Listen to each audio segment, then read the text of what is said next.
Hey y'all, my name's Cole Taylor and you're listening to the Freight Train Podcast.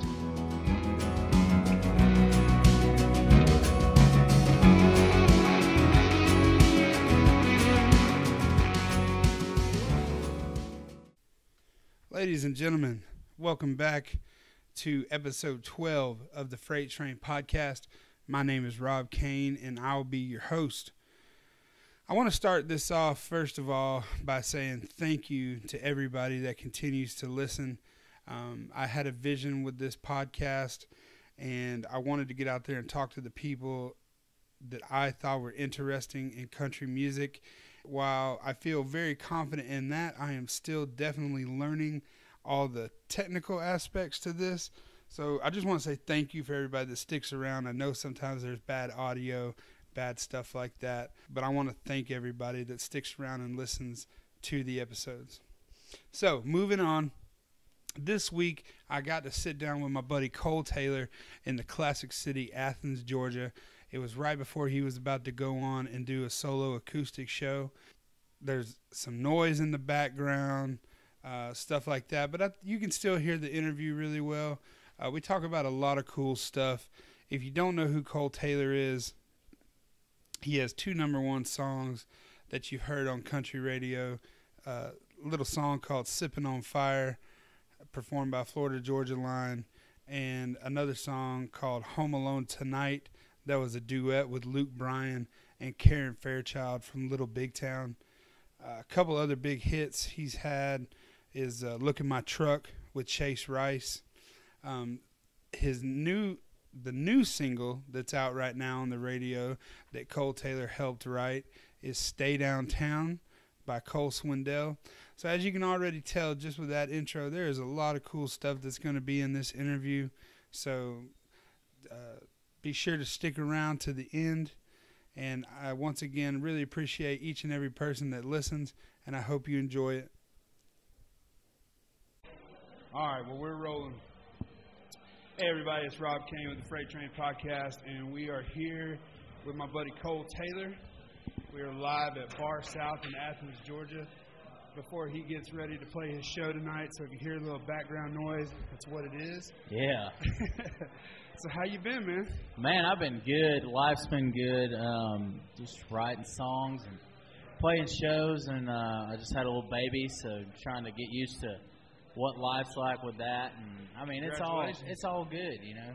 Yeah, That's good, man. Yeah, I've been seeing pictures of you and your wife and the baby. Oh yeah, so yeah. It's a learning experience, isn't it, having a kid? Yeah, it is. Yeah, I mean it's getting used to life, just kind of with another responsibility, and it gives you a bigger outlook on life and makes you do everything with a purpose, you know. Yeah. My son turns 2 in October. Oh wow! So I'm right there with you. It's a hell of a trip. I love it. I love it. So let's get into this. So everybody out there listening, if you don't know who Cole Taylor is, you've probably heard some of the songs that he's written and co-written. A little ditty called "Sippin On Fire." Oh yeah, by Florida Georgia Line. "Home Alone Tonight" with Bryan and Fairchild. Yep. Is it "Look at My Truck"? Look at My Truck, yeah, with Chase Rice. Look at My Needed Truck some with research. Chase Rice. And I know there is another one, but I'm drawing a blank. There's a couple with Cole Swindell. Stay Downtown. Yeah, and Making My Way to You. Making My Way to You. And Stay Downtown is the new single, right? Yeah, the next Cole Swindell single. Yeah, well, I've been really fortunate on the single side, and you know, I mean, as a songwriter, you live to write songs and write what you love, and then to have them picked up by somebody else is a blessing, and to have somebody else put it on the radio is an even bigger blessing. So hell yeah. Awesome. Well, I want to circle back around to that, but let's start out first. Yeah. So how did you get into? How did you start? I know you're from Cuthbert, Georgia. Is that how you pronounce it? Yeah, Cuthbert. Cuthbert, Georgia. Yeah. And so that's down south Georgia for people who don't know. Randolph County. Randolph County. Yeah. So how did you start playing music, playing out that kind of thing? So I guess I started singing in the back pew of a little brick Baptist church. I started singing, and there was this older lady next to me, you know, just, you ought to join the choir. And I never wanted to do that. I never wanted to be just a group. Like, I wanted to just kind of just do my thing. So then I started singing karaoke tracks, just like some Elvis and Old Rugged Cross and that was when Long Black Train was big. And I just sing those just like for my little Baptist church. I just do a special. I was 14 years old. And then I started doing all the county fairs and all the festivals. And just pretty much wherever somebody would let me sing, I'd do it. And then I went to Valdosta and figured out you can make money and get girls by singing country music and playing guitar. So I learned all the cover songs and started writing my own songs right around then. I wrote a little bit when I was in high school, but I didn't know how to play the guitar. You know, I just kind of wrote the lyrics and had the melody in my head. Didn't know how to put music to it. But in college, it's kind of when I started putting it all together. And I recorded in Moultrie with a guy named Gary DiBenedetto. I probably recorded 30, 35 songs of the first ones that hopefully nobody hears again. You know, I'm proud of those songs because I can listen back to them and I can see where I've came and kind of see the growth just within 10 years. Yeah. It's like you see the growth and you're like, oh, wow, this is actually a career and this is actually something that it's an art that's just building and building and building. And I mean, I think even songs I wrote 5 years ago are just like, I probably wouldn't sing that. But from South Georgia me to Nashville me, it's all part of the process, and it's all part of something that I always look back on, and I'm grateful that I had that experience, from singing to 25 people in the college bars to opening up for Sammy Kershaw for 7,000 people back then, you know. Jeez. Double wide trailer, wasn't that the singer? Oh, yeah. Well, so the Sasser Flea Market, that's another thing to how I got started. I always played Miss D. West at the Sasser Flea Market. She always would let me open up for just kind of whoever came in, and I would always be there. I mean, anywhere that will let me play, let me sing them a song with a crowd that would listen. That was where I was at, you know? Yeah. So you're playing in college bars and stuff like that. When did you go, okay, I've been playing, I love this, I like what I'm doing, this can now be a career? Like, was there any specific thing that happened, or did it just kind of slowly morph into that? I was studying accounting in Valdosta State University, and I had 13 hours left in my degree, and I was like, I'm sick of this. Like, can we cuss on here? Yes, sir. I was like, I'm sick of this shit. This accounting's not for me. Desk job isn't for me. I want to write songs. And so I texted my buddy Cole Swindell, and I was like, man, what's your advice? He goes, I'm not going to tell you to quit college, but I did it. And seems like a good friend to have. Exactly. Well, he was on a roll, starting his songwriting out, and I was like, this guy's got it going on. So here I go, packing up my bags February of 2013. I told my parents, and my dad was like, son, as long as you go up there and give it all you got, that's all you can ask for. So I went up there, and I didn't want to come back home to work for my daddy. So I busted my ass, and in November of that same year, I had a publishing deal, just from writing songs, getting through the bad ones, finding some good ones, and just finding myself along the way. And so that was 2013 when you moved up to Nashville, yep. Right?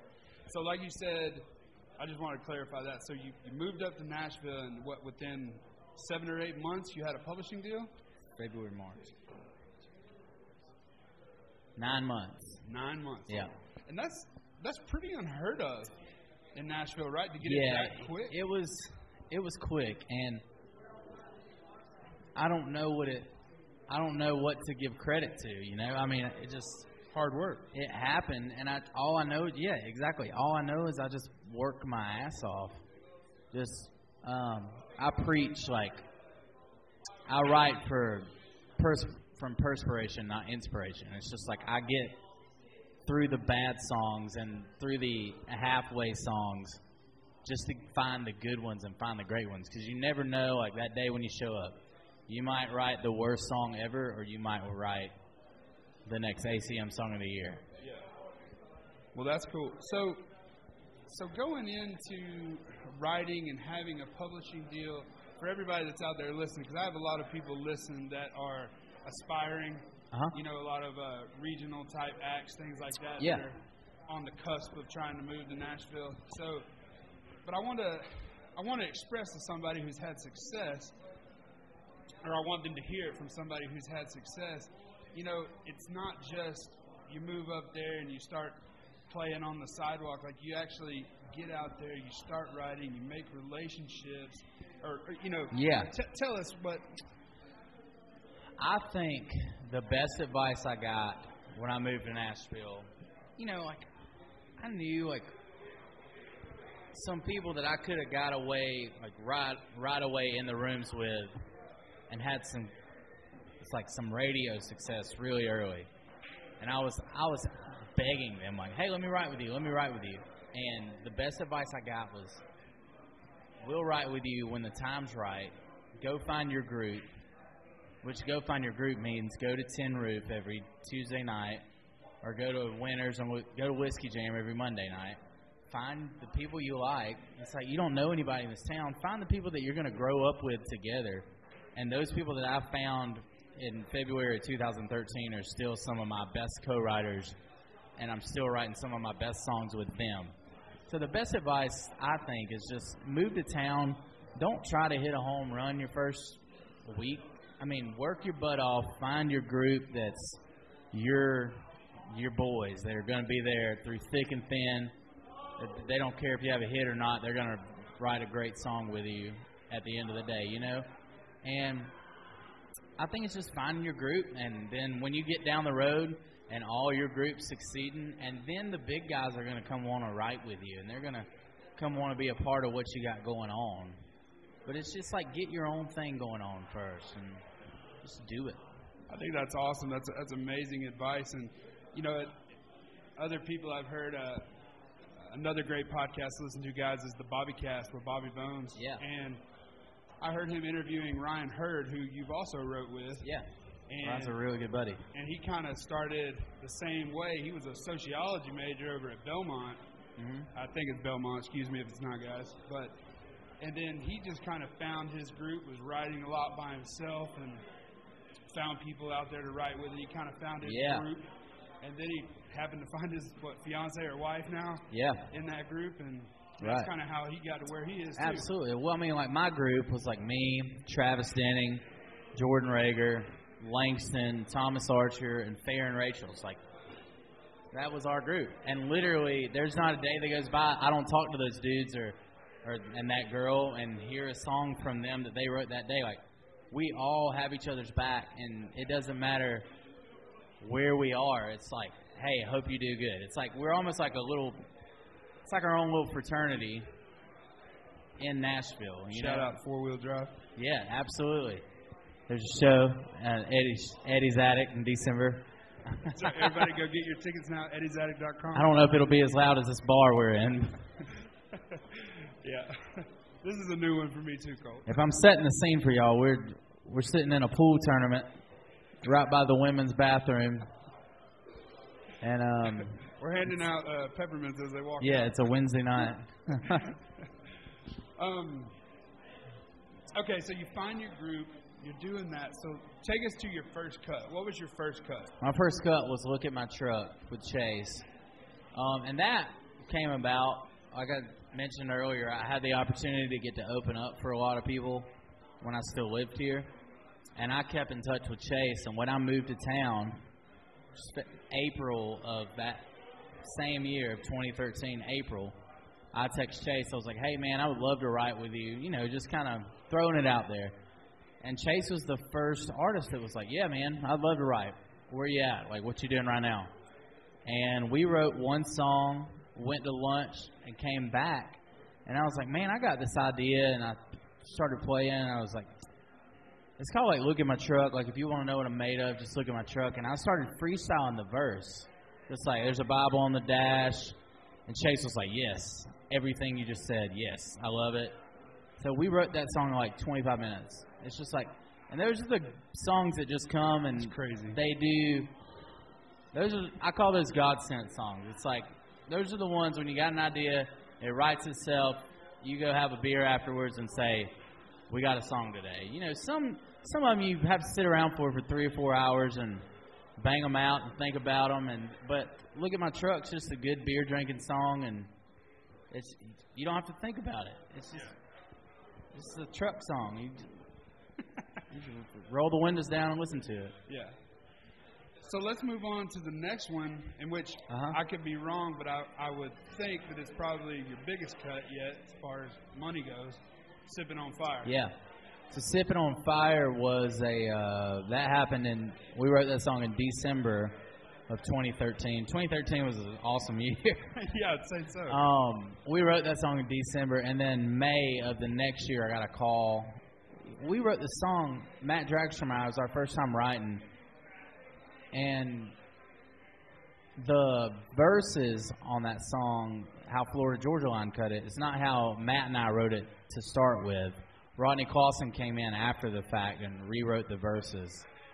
But our verses Matt and I were both young. This is our first write. We had no clue what we were doing. We just knew we had something cool. And they kept the chorus. And that's all they kept. And Rodney rewrote the verses. But I got a call in, I think it was like May. Hey, Florida Georgia Line's going to cut this song. And I was like, there's no way possible that Florida Georgia Line's about to cut this song. So let's slow down this process for the people who may not know how it works.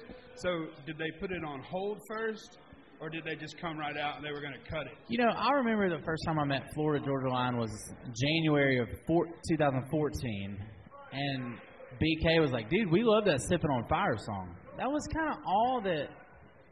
There was never like hey, this is a hold, which is a hold is like somebody hears it and they don't want anybody else to hear it, so they say, hold this for us. It's almost like a handshake agreement. It's like There's no contract. Taking it off the market. Right, yeah. It's like, it's a trust thing. Nashville is all about trust, it's still a small town kind of thing, a handshake. Hold this for us. There was never, that I remember, there was never that big, we're putting this on hold kind of thing. It was more just like we love the song, and then Rodney rewrote the verses because his experience, like, took that song to another level. Yeah. And, and then in May they cut it. October it came out, and I think it was a single in November. And I was about to say, so walk us through that process too, because I know that's a little different. Because as a songwriter, you know you're getting the song cut, and then the album drops. Right. But then there's another process as to how they name the single. So you didn't know that was coming. Yeah, no. So it's a big deal to have it cut and on the record. Yeah, especially for me at that point in my life, to have a cut on that record was amazing for me. It's like, I don't know where I went right somewhere along the way, but I mean, I was 22 years old, and to have a song on the biggest band in country music. No doubt about it. People can hate on them all they want, but that record, their sophomore record, right? Yeah, their sophomore record was... The hype built around that coming out was ridiculous. Yeah, I mean, that was Dirt. That was Anything Goes. That was Sippin' On Fire, and that was Sundays. I mean, those were four... They pulled 4 singles out of that record. It's crazy. Yeah, off a sophomore record is unheard of. And to follow up that first album, which was so good for them... I mean, I was just proud to be a part of that album. I didn't even think that we had a chance at a single because there were so many good songs on that record. And for a single, it's just kind of up to the radio people and the promotion staff. It's like, it's up to them. It's out of my hands. I've done everything I can do at that point. And actually, as a writer, you're kind of kept in the dark until it actually happens, you are. Right? See, I don't believe anything until I hear it on the radio. So I've heard a lot of people say that. I heard a lot of talk and everything, and I was just kind of just keeping my head down, writing, and hopefully something would happen. And then we found out it was that was where it all started for me. That's awesome. And so that comes out, you're watching it go up the charts, and it ends up being a number 1. Yep. What the hell is that like? It was crazy. That was CMA Fest week of 2015, I believe, when it went number 1, and that was the craziest week. I'm a firm believer in celebrating everything because you never know when you're going to have another one happen. Yeah. So I celebrated a pretty good bit, and I think sometimes when you work, you have to take some time just to kind of reflect a little bit and look back and be like, man, this is the dream. Like I'm living my dream out right now, and having a number 1 song, it was kind of like you ring the bell. I tell people it's like that first kiss when you get in high school. You just want another one and another one, but you take some time and be like, I finally did it. Let's get some more. So, and I remember as an outsider looking at social media and everything like that, it seems like almost as soon as that became a number 1, or it was about to be number 1, Home Alone Tonight comes out. So that's like happening at the same time. Yeah.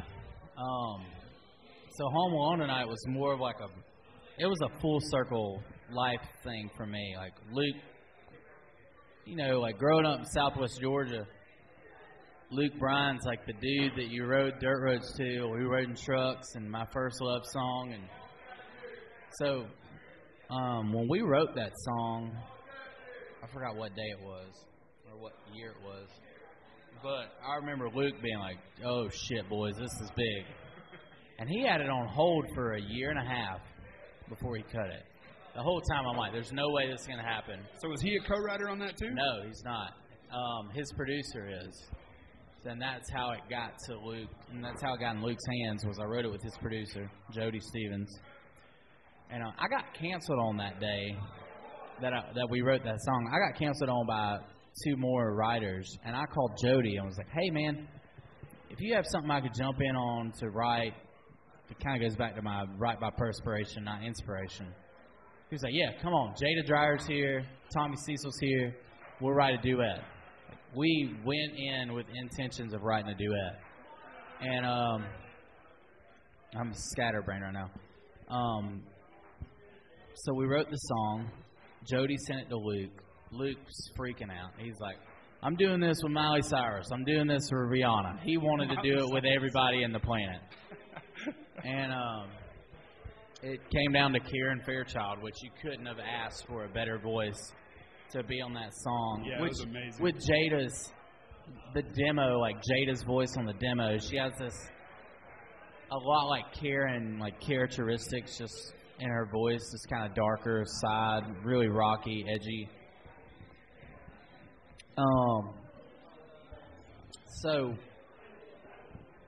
when that song came out, it was just going back to the full circle thing. It's like, that was when I was like, okay, this is what I meant to do. Because that feeling never gets old of hearing somebody sing your song that you've been working for your whole life. That's awesome. So and then, I don't want to keep repeating the same thing because I know it's cool. But so then your co-writes with, or you're writing, and then Cole gets a hold of some of your songs, Cole Swindell. And then now you know that Stay Downtown is going to be a single. Yeah. So that just keeps rolling. I mean, it's like you got some clout in town, right? Yeah, so, Stay Downtown's a cool one, man. Cole and I were drinking one night, and he was like, buddy, you never send me songs. I was like, dude, I don't want to, like, wear out your email. And I said, all right, the next song I get back, I'm sending to you. The next song was Stay Downtown. I sent it to him, he put it on hold, he cut it, and now it's about to be a single. The rest is history. And the cool thing about Stay Downtown, that's just me and Matt Dragstrom. Like, that's a two-way, the same two, like me and Matt started writing Sippin On Fire together. Mm-hmm. So it's almost like we're learning, like we don't need that. We always could use it, but, we finally did one, like a two-way by ourselves. And it's about to get its chance to go to radio, and it's crazy. I guess I keep saying I don't know what I'm doing right, but I'm just trying to keep it going. I'm just trying to have fun and write some good songs. I hear you. Well, we're going to take a little break real second because we want to shout out to our new, they're not a sponsor, but friend of the podcast, Blue Otter Polarized. My buddy Bradley Jordan and some other folks around town have a new sunglasses line. And guys, these are the best sunglasses on the market, no doubt. You don't need to look at any other brands. You need to go check out blueotterpolarized.com, blueotterpolarized.com, Oh, yeah. and get you a pair of these shades. I mean, everybody's wearing them now. Cole, I just got mine, and they're pretty solid. I'll be hollering at them tomorrow on Instagram. Hell yeah, they come with an awesome case and a little little pair of cables to keep them on your sticker. head. Yep, sticker, put it on your truck, that's right. Oh. So everybody, blueotterpolarized.com. Go check them out, get you a pair of sunglasses. Support country music. So Cole, back to the discussion. So let's talk about you as an artist. Yeah. Because not only are you up in Nashville songwriting, but you're also out playing shows, which is why we're here tonight. Right. So you've been playing shows forever. As you know, I listen to a lot of different interviews, podcasts. There are people who want to be just songwriters. There are people where songwriting is a path to being an artist. And there's, people who are trying to do it reverse. They're an artist, but they want to get into songwriting. So where are you leaning more these days now that you've had success at songwriting? Is coming out and performing, is it a fun thing? Is it something that you just got to get out of your system? Or do you still aspire to be, filling up a stadium one day? I get this question a lot. And people are like, hey, man, are you doing the artist thing or the songwriter thing? And I'm like, buddy, I'm just kind of doing my thing. And if that means being the dude on stage, then that's what I love. Thank you. If that means being the dude behind the song, as long as I'm doing music, music's what I love. It's not so much being a certain person. I'm always going to be me because I always write songs that are me and that are what I do. I think that putting labels on everything is a little, I don't know. I get you. And I wasn't trying to put you in a label. No, it's a great question because I've been thinking about this it's probably been my last 2 months. It's like, for right now, I think I could say that I'm kind of just searching still. Like, I'm obviously still the dude on stage, but being the songwriter is a lot of fun right now. But doing shows like this one tonight in Athens, I'm doing this just because I love being on stage, and I want to try to build this Athens market. I want to see it grow. Not that it's not are you fans in Athens, but I want to start in this bar just acoustic and just watch it grow to the Georgia Theater. And hopefully within the next year we're selling out the Georgia Theater, And it's just something that I want to do for no other reason than just to say I did it. I think need a peppermint? They didn't want our peppermints, guys. Well, no, that's amazing. Cole, I think that's an awesome answer because I think there are a lot of people out there who try to make. I'm not saying that anybody in country music is not genuine, but I think when a lot of people do these interviews, they try to make the people listening think one thing when maybe they're not actually feeling that. And absolutely. So I think that answer is spot on because that's I believe everything happens in the right time. And if I'm meant to be an artist, if I'm meant to be the dude on stage, then it's going to happen regardless if I want it to or not. Or if I'm just meant to be the songwriter, that's going to happen if I want it to or not. So I want everything to happen just because as long as I'm doing music and I'm getting to do what I love to do, it doesn't matter what role I play in doing it as long as I get to do it. Yeah. Well, it's kind of goes back to your saying about writing, writing from perspiration, not inspiration. Yeah. It's kind of the same thing with working this. Like, just keep doing it, doing what you love, and doing a good job at it, and good things are eventually going to happen to you. Absolutely. Yeah, absolutely. And it really does help professionally being able to have success as a songwriter. You know, that helps it not – now I'm not like selling out to just to make some money. Like, I'm not making music to make money. I'm making music because I love to make music, and I'm doing my dream. I always the old Dominion song, like, chase after the dream, don't chase after the money. It's like, I couldn't feel that more right now than anything. It's like the dream is to do music for a living. That's awesome. I just went blank, too. Good thing I can edit this. So, we're recording this on Wednesday, August 30th. Yeah. And I know this Friday you have a new single coming out. You want to tell us a little bit about that? This is going to be interesting. I'm going to get a lot of shit for putting this out. Because it's not country at all. But I wrote this song a year ago because I was so excited about football season. I was like, y'all, I just want to write a football song. Go Dogs. Exactly. That's why we're putting it out Friday. That's right. This year, Fox Sports decided that they wanted to pick it up for all of their... Holy shit. All of their football stuff. And I'll probably catch a lot of shit for it because it's not country. I mean, it's...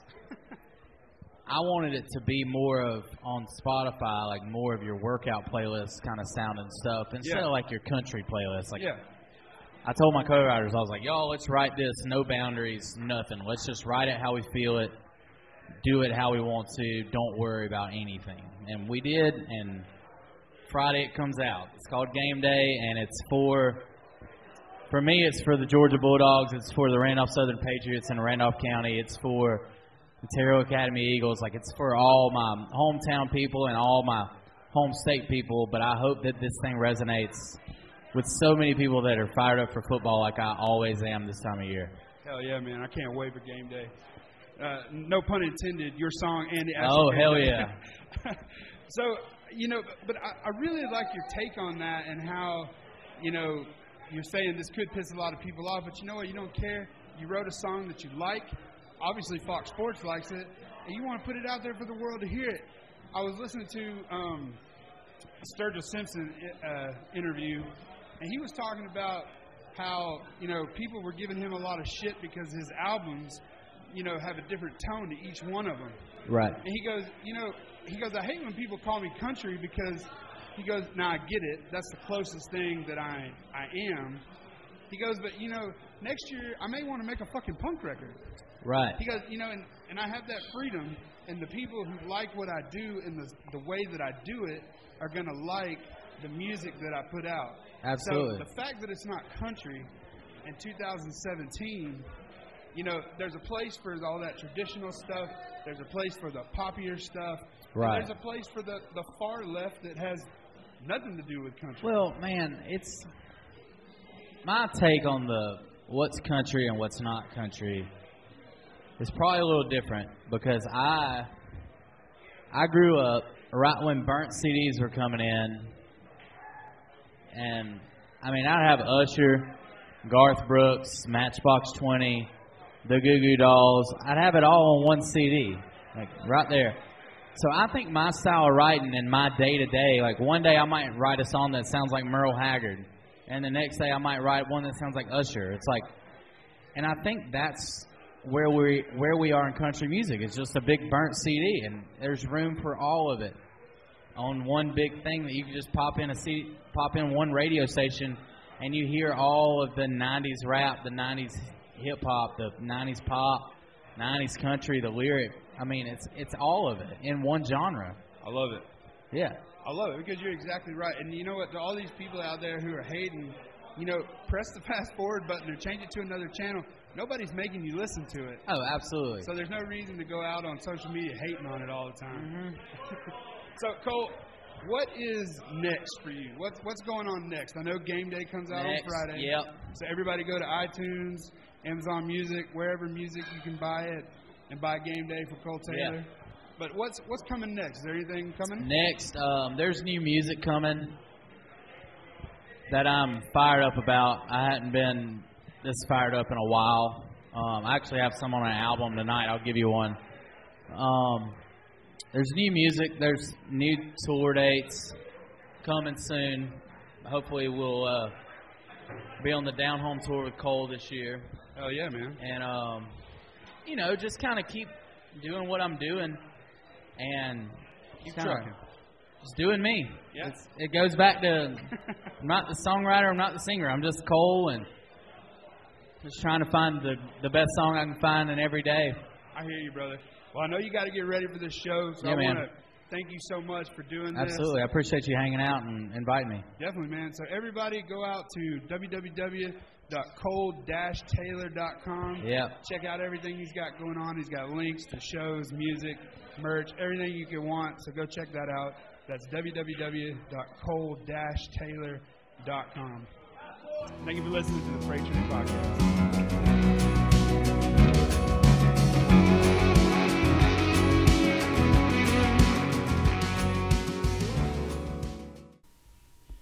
Guys, if you stuck around to the end of the interview, I want to say thank you very much for listening. I hope you enjoyed it.